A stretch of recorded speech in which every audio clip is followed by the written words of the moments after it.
Bonjour à tous et bienvenue sur ma chaîne Terraformation. Je me présente, je m'appelle Tristan et derrière la caméra, c'est Océane Tissier.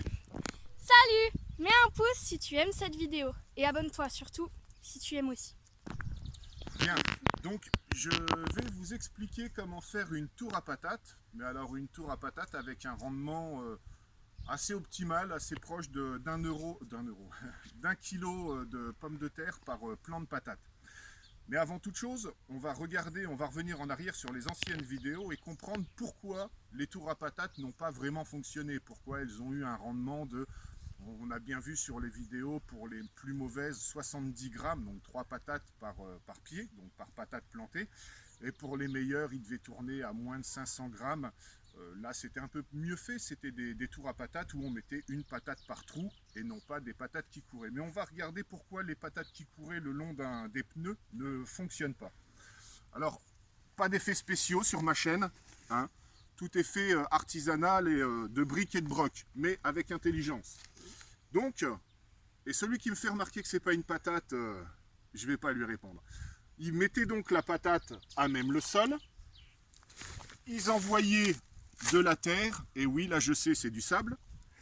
Ils attendaient que le germe pousse, et quand le germe poussait, ils renvoyaient de la terre, ils attendaient que le germe pousse, ils renvoyaient de la terre, et ça successivement. Du mois d'avril, au moment où ils plantaient les patates, il fallait attendre jusqu'à mi-mai pour que la patate ait atteint à peu près 1 m 70 cm de haut, qu'elle ait germé. Elle avait donc une sorte de tubercule de la patate jusqu'à la fan. Il y avait à peu près 70 cm. C'est un très bon butage. 70 cm, ça permet d'avoir un maximum de tubercules, donc de pommes de terre, le long de cette racine. Seulement, il lui a fallu 1 mois et demi pour devenir comme ça, et il a fallu arriver jusqu'à mi-mai, ce qui est absolument mauvais pour la patate. Elle a dépensé son énergie, donc la patate a mangé tout son sucre pour arriver à ça, mais en plus, elle aura un temps de soleil, puisque de mai à juillet-août, elle aura un temps de soleil insuffisant pour faire une production de patates. Donc, elle a passé toute son énergie à faire ce tubercule. Résultat, zéro. Essayons de réfléchir un petit peu comment faire. Tu peux couper. Donc voilà ce que j'ai fait il y a maintenant 15 jours. Une tour à patates, comme vous les avez vus. Donc moi, c'est des planches de récupération, c'est de la volige. Je suis couvreur, donc j'en ai à revendre. Et donc moi, j'ai planté mes patates, mais d'une façon un peu plus réfléchie. Je me suis dit, va falloir que je fasse le tubercule, donc cette espèce de grande racine, ce qu'on obtient en butant les patates, va falloir que je le fasse dès le mois d'avril. Il faut qu'elles existent dès le mois d'avril et que je puisse les mettre en terre. Donc j'ai fait une chose, pas la boîte tout de suite, on obtient ça quand on laisse des pommes de terre dans son filet. Et je me suis dit que ça c'est vachement intéressant. Seulement le problème, c'est qu'avoir une espèce de racine, approche Océane, avoir une racine aussi courte, approche encore, c'est que quand je vais le mettre dans mon trou, vous voyez là la patate qui dépasse, je ne vais avoir un butage que de ça. Tu vois bien toute la longueur de la patate, ce que je montre? Vous allez avoir un butage de ça. Moi, ce que je voudrais, c'est mettre ma patate ici et qu'elle ressorte par le trou. Bien.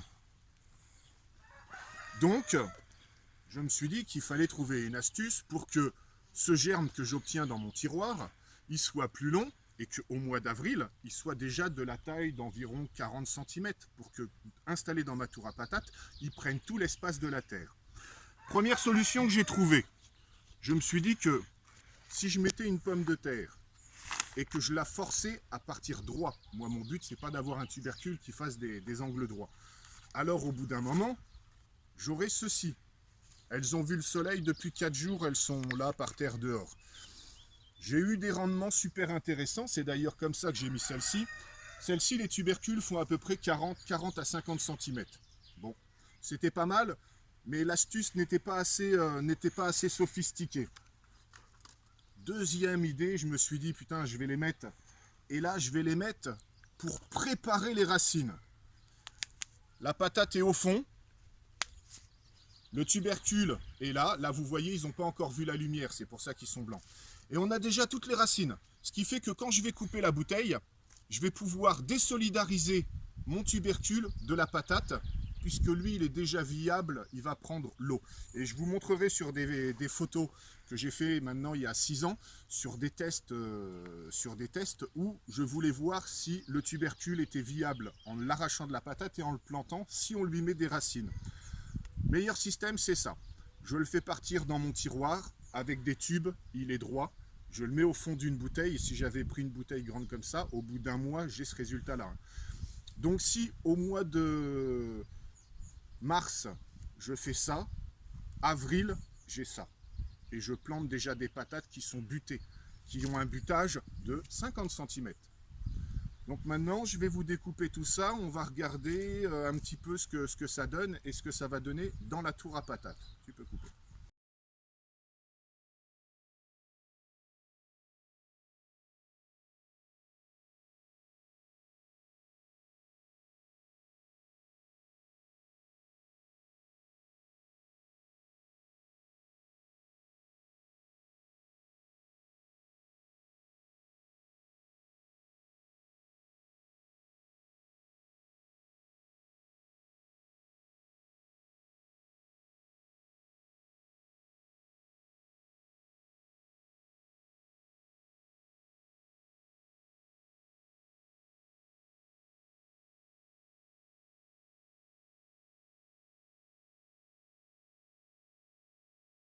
Donc vous avez vu les photos d'il y a 5-6 ans quand j'étais en Creuse. J'avais vu donc les vidéos des tours à patates dans des pneus et je m'étais dit qu'il y avait une meilleure méthode. Et puis là, cette fois-ci, parce que je regarde beaucoup la chaîne Permaculture et Archéoculture ou quelque chose comme ça, je vous mettrai le lien, il est génial ce gars. Et il a fait une tour à patates et j'avais envie de, moi, filmer aussi quelque chose qui était un peu plus poussé et facile à faire. Donc, vous avez vu tout à l'heure, je vous ai pris ce tube là. Hop, on va en prendre un autre. Où dedans, il y a une patate avec son tubercule. Si je lui fais pas de mal, tout va bien. Voilà. Donc celles-ci, elles sont petites, elles ont vu la lumière, elles ont arrêté de pousser. Je me suis dit que j'allais pas défaire les papiers, que j'allais mettre toutes mes patates, donc tous mes tubes, dans une structure. Là, c'est un carton où je l'avais mis dedans pour que l'humidité reste. Et là, je découvre avec vous ce que ça va donner. Donc, c'était des tubercules petits comme ça, hein. Ils avaient du mal à pousser. Je me suis dit que... On voit déjà, ils sortent là. Ils avaient du mal à pousser. Je me suis dit qu'il fallait que je trouve quelque chose pour les booster. L'humidité me semblait une très bonne méthode. Comme vous avez vu, il y a 5 ans, j'avais mis ça dans un pot de fleurs. Et j'avais regardé un petit peu le développement des racines. Donc là, je vais le coucher pour ne pas casser mes tiges. Je vais enlever ma terre. On se rend compte déjà qu'il y a des racines de partout. Ce qui est marrant, c'est qu'il y a des racines plus hautes que les tiges. Mais bon, on va laisser la nature nous expliquer plus tard pourquoi. Bien, donc vous voyez là toutes mes feuilles que j'avais remplies de sable. Parce que le sable coule mieux. Mes feuilles étaient ouvertes et le sable a bien coulé. Et là, on se rend compte quoi? On se rend compte que... Alors vous imaginez que ça prend pas de temps, hein. Mettre une patate dans un morceau de feuille et le scotcher, ça vous prend 3 secondes par patate. Vous en faites 100, ça vous a pris rien du tout. Vous les stockez comme ça, vous les laissez grandir et après vous les remplissez. Donc voilà ce qu'on a comme tubercule, avec ces fameuses racines. Donc si maintenant je le désolidarise de la pomme de terre, lui, il est viable. Je vais le faire dépasser du trou. Vous voyez qu'il y a une zone là, je vais mettre le trou ici pour qu'il continue à progresser, ce qui fait que je vais gagner encore 2-3 cm. Il va aller chercher la lumière. J'ai une distance de butage qui est plutôt sympathique, sans me fatiguer, parce que je vous rappelle que buter, désherber, tout ça, l'avantage de la tour à patates, c'est on ne désherbe pas, on arrose à un seul endroit et il n'y a pas de butage. C'est déjà pas mal. Après, il faut avoir le même rendement ou un meilleur rendement que dans la terre. Mais pour ceux qui ont un balcon ou quoi que ce soit, c'est toujours plus avantageux. Donc je conseille, quand on prend les trucs, de les prendre à l'envers par les patates, parce qu'on casse facilement les tiges qui sont faites. Donc voilà, on obtient ce genre de choses. On va regarder un petit peu les plus grandes, la tête qu'elles ont. Toujours par la patate, parce qu'elles sont remplies de sable. Donc si elles se tordent facilement et se cassent, donc là je la vide. Et je viens regarder un petit peu ce qu'elle a donné. Donc ça s'en va assez facilement. Vous voyez, on a vraiment quelque chose. Bon, j'ai déjà des mains de dinosaures, donc je ne sais pas si on voit bien la grandeur. Mais on a quand même mieux à faire. Alors ça, c'est finalement pas mal. Je l'ai fait aussi dans un deuxième carton que j'ai moins humidifié. Et j'ai pas rempli de sable les tubes. Donc étant donné que c'est moins rempli à l'intérieur, déjà on voit là, il est tout petit. Donc il faut vraiment que le sable pénètre au plus profond. Vous voyez, on a des petits avortons là. Ce sera utile, hein, mais c'est quand même des petits avortons. Et par contre, celui-ci qui est complètement rempli dans ce paquet-là, là, on va l'avoir, il arrive, voilà, c'est plus un avorton. Mais comme je vous dis, il y a quand même mieux. Il y a ça, ce que je vous ai montré tout à l'heure. Et là, je me suis vraiment pas embêté, là. J'ai pris des patates, je les ai pas mis dans des tubes. Enfin, si, c'était des patates qui venaient de mes tubes, vous voyez, mais je pense qu'en prenant des simples patates qui ne viennent pas de tubes, en papier, on obtient quand même ça dans des bouteilles. C'est un très bon moyen de recycler des bouteilles, à ce qu'elles deviennent utiles, avant de les mettre dans les sacs jaunes. J'espère que chacun est un bon écolo, sinon quittez ma chaîne. Non, non, je plaisante. Comment je gagnerai ma vie sinon? Sur les toits, évidemment. Donc là, on a quand même quelque chose qui est beaucoup plus sérieux. J'ai mis de la terre. C'est pas l'idéal en fait, parce que la terre, les racines, elle s'en va pas, ce serait du sable là, j'aurais déjà tout défait. Donc je vais y aller tout doucement. Je vais essayer de pas trop leur faire du mal, mais là, elles sont sacrément énervées de la racine. Bon voilà, ah, oui d'accord, faut voir, elles se sont emmêlées dans tous les sens. Alors la plus petite, c'est elle. Alors on va prendre, avec la différence de la plus grande, de mes tubes. On voit déjà la taille. On voit que la taille ici, ça va être aussi toute l'énergie qu'elle va pouvoir donner à ses patates et à donner à la tige pour qu'elle grossisse. Elle va partir très vite. Elle va partir, mais son corps aérien, il va mettre beaucoup plus de temps. Donc il mettra plus de temps à se développer et à capter le soleil et donc à envoyer de l'énergie pour faire des pommes de terre. C'est tout l'avantage de travailler la racine et travailler le gabarit de la racine. C'est très important sur la pomme de terre. Ça va être la vitesse avec laquelle elle va pouvoir stocker de l'amidon, donc stocker, faire une pomme de terre, quoi. Nous, on stocke ça dans nos cellules par des petits sacs. Elle fait des pommes de terre. Et voilà donc ma plus grande. Donc si on le reprend avec ma plus grande, là on se rend compte que il n'y a rien à voir.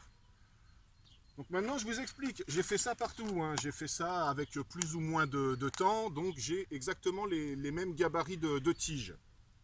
C'était un essai, je ne l'avais jamais fait avant, et je l'ai fait que dans quelques bouteilles. Je regrette, je l'aurais fait comme ça partout, ma tour à patates elle aurait explosé. Mais vous prenez des patates, 3 ou 4 patates, hein, parce qu'après les racines elles sont tellement emmêlées que ça devient super compliqué.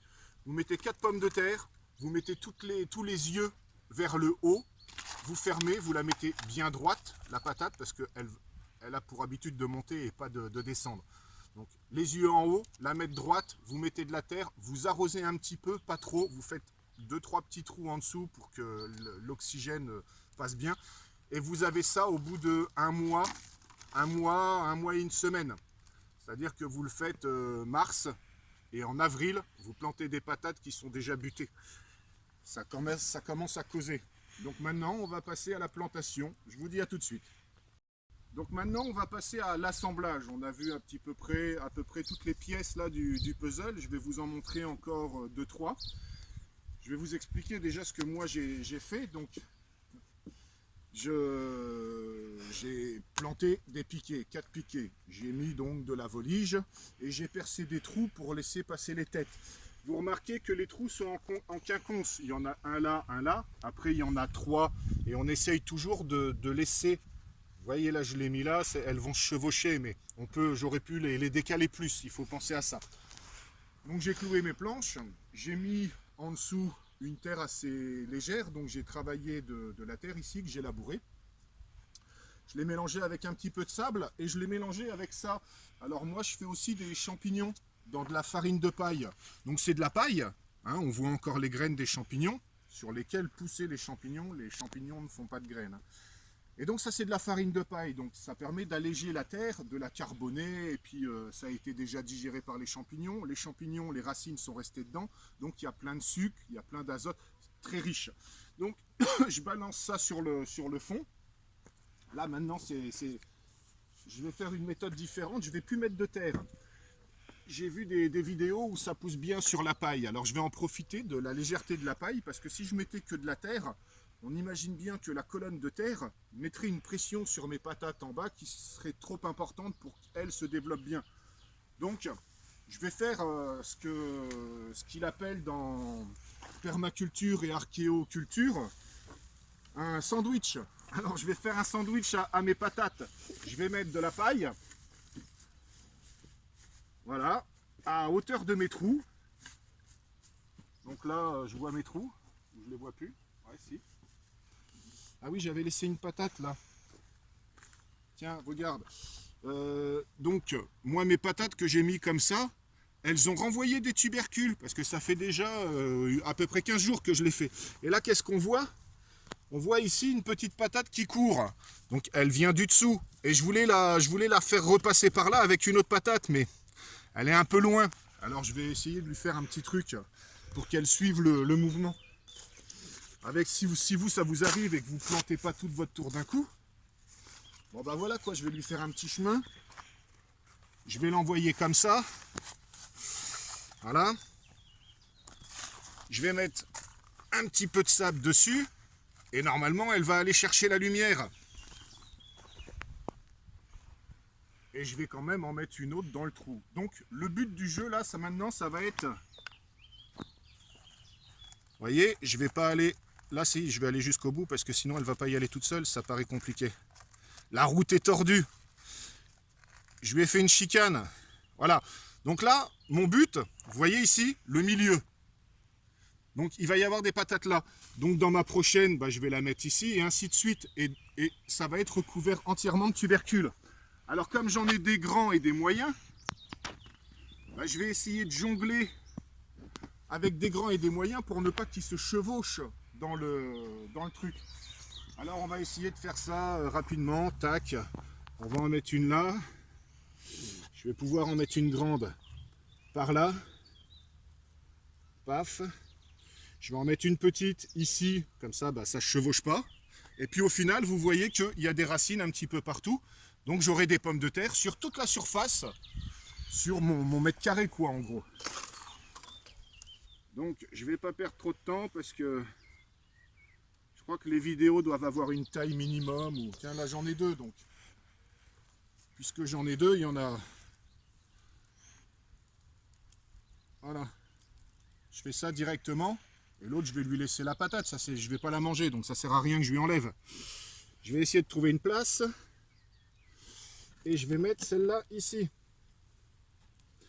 Et elle va pousser tout pareil que les autres. Hein. Bon, celle-ci, je vais la mettre, elle est petite. Je vais la mettre là. Je vais en prendre une grande pour envoyer ça. Bon, j'ai fait les trous à la scie cloche. Au départ, j'avais fait les trous à la tronçonneuse. Celle-ci, elle est trop petite. Je vais la mettre là. Ça marche aussi bien, hein, là sur le... Bon, déjà, on peut constater que toute la place est occupée. Et puis, bah, je vais en prendre une. Tiens, celle-ci, elle est pas mal. Elle a poussé dans mon tiroir. Hein. Elle est pas mal. Elle est tordue, mais elle est pas mal. Je vais la mettre... Ah oui, il n'y a qu'un trou là. je vais la mettre là. Je vais envoyer ça là. Et puis... Bon, ça par contre c'est un peu couillon parce qu'il n'y a qu'une tête qui va passer par un trou. C'est pour ça que c'est bien dans les bouteilles, on a des trucs droits, on a des trucs... il y a 2 têtes. Allez, ce sera déjà ça. Donc voilà, voilà ce que ça donne. On fait un gros plan un petit peu élevé par-dessus là, voilà. Donc là on voit bien que toutes les racines occupent toute la surface.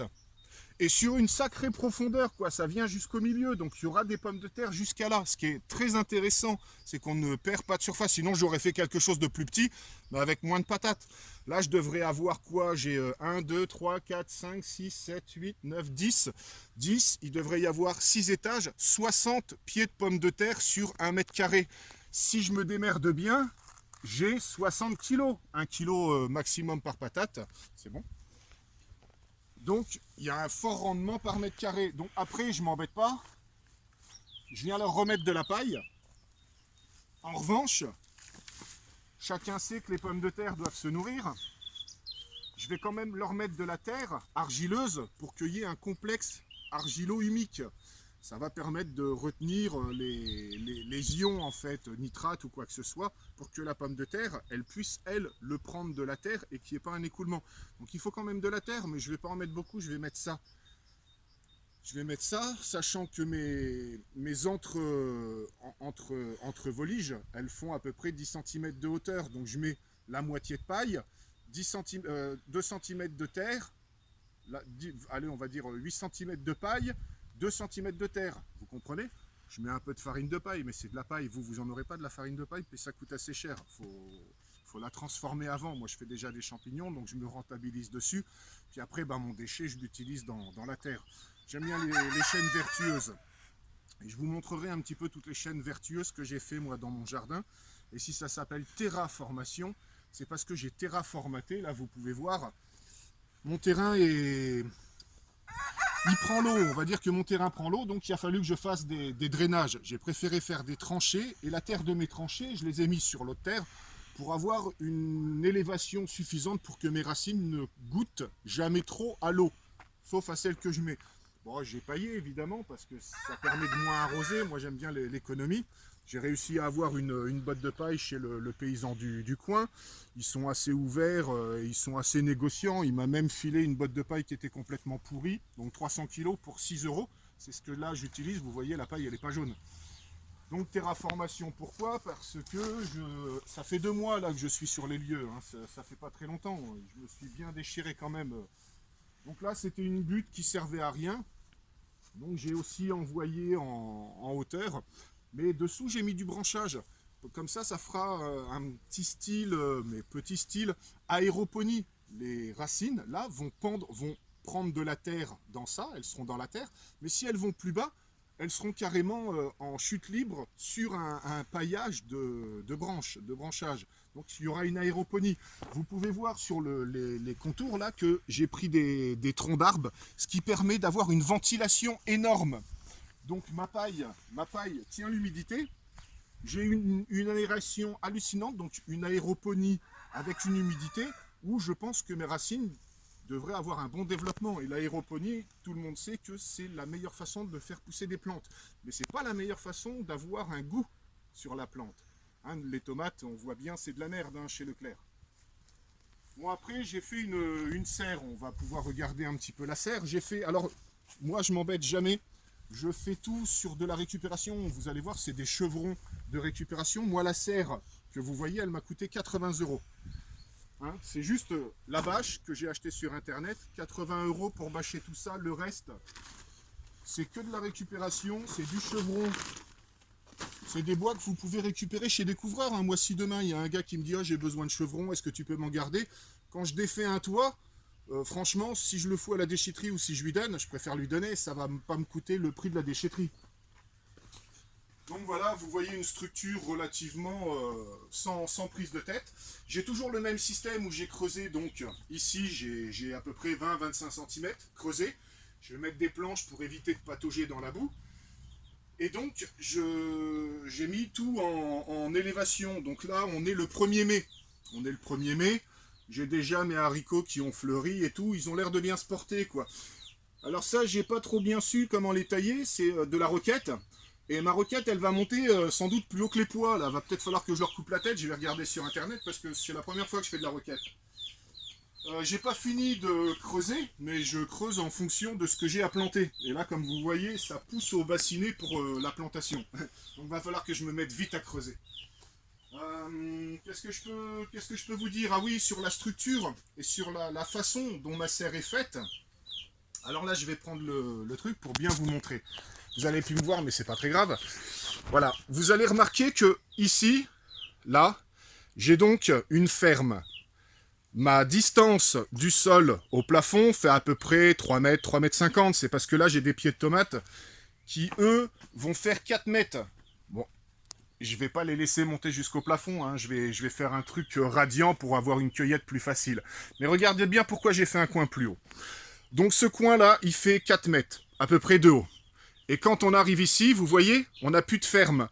Ça arrive là, le fêtage descend. Donc là, j'ai ma deuxième ferme. Et mon fêtage, il descend, ce qu'on va voir dehors, directement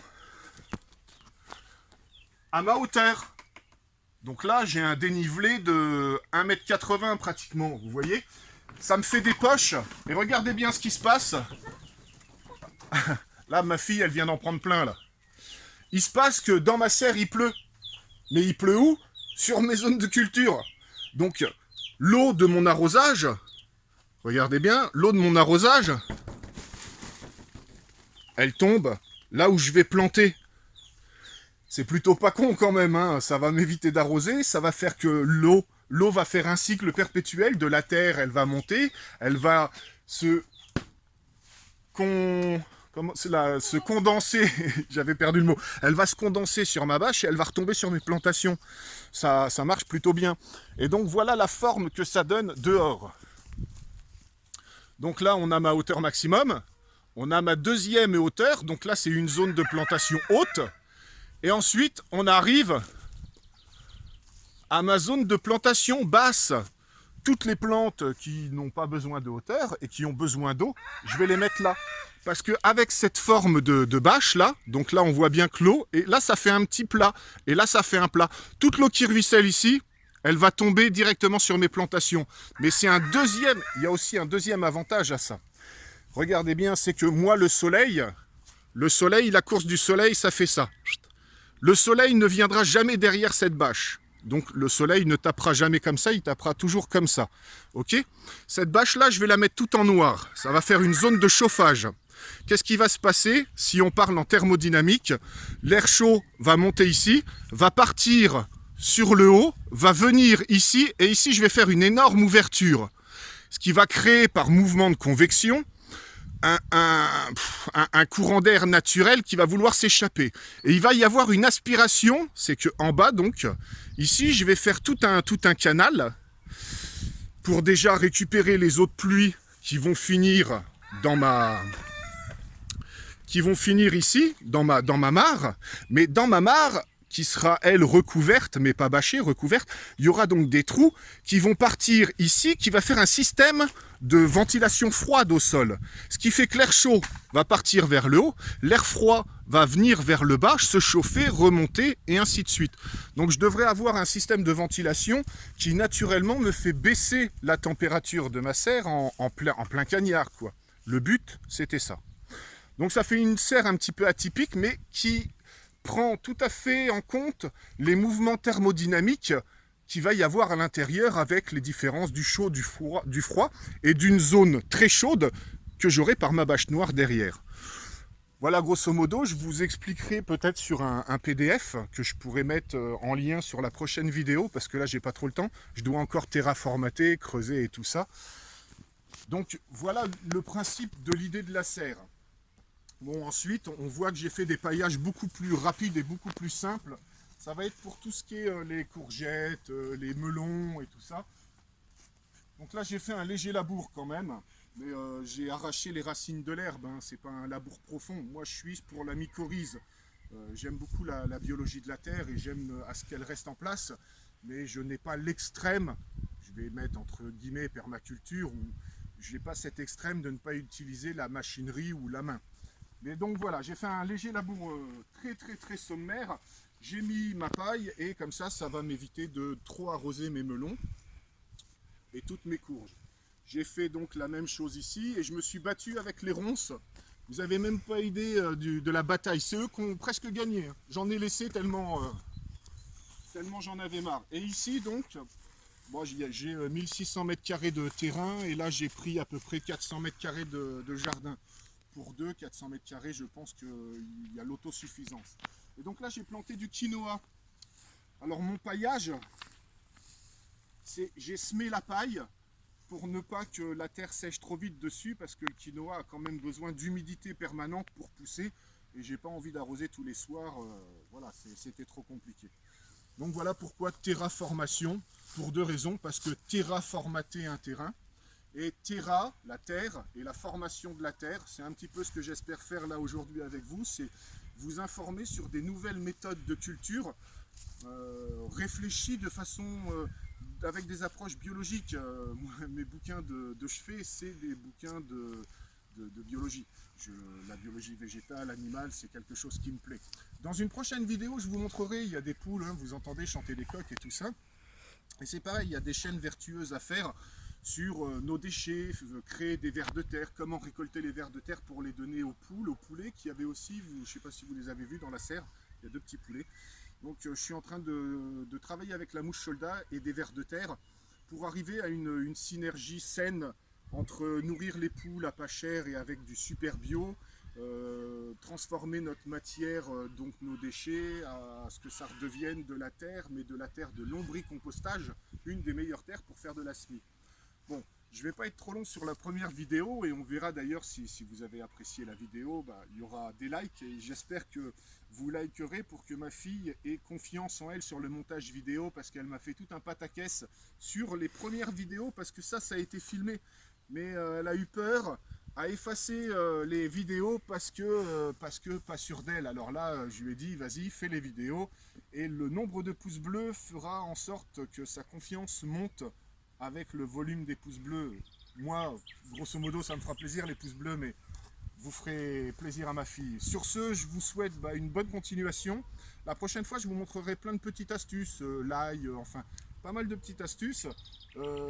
Comment aussi, et là c'est une réponse directe à, j'ai perdu son prénom et j'en suis désolé, mais celui qui a la chaîne permaculture et archéoculture ou quelque chose comme ça, il est toujours pieds nus dans son jardin, il a les longs cheveux un peu comme moi, il est bien.